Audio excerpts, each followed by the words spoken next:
starp 46 Latvijas sportistiem, kuri aizstāvēs Latvijas godu Olimpiskajās spēlēs, 17 ir rīdzinieki.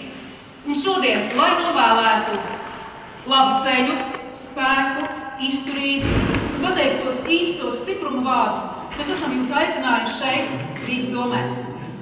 Novēlēt gribu 3 lietas. Pirmā lieta katram personiski uzlabot savus rezultātus, parādīt rezultātus labāk nekā iepriekš.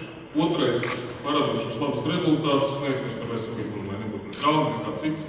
Teiksim, nepatīkamu gadījumu, lai viss atgrieztos ar labiem rezultātiem un ar vēl labāku veselības stāvokli. Un trešais, protams, lai mūsu komandai kopvērtējums būtu ļoti tāds pozitīvs. Mums komanda nav liela, bet mums visi ir stipri, visi ir ļoti labi sagatavoti, un tas nozīmē, ka mēs noteikti varēsim lepoties ar Latvijas komandas panākumiem un ar Latvijas komandas ligas sastāvdaļas vēl kādiem atsevišķiem panākumiem.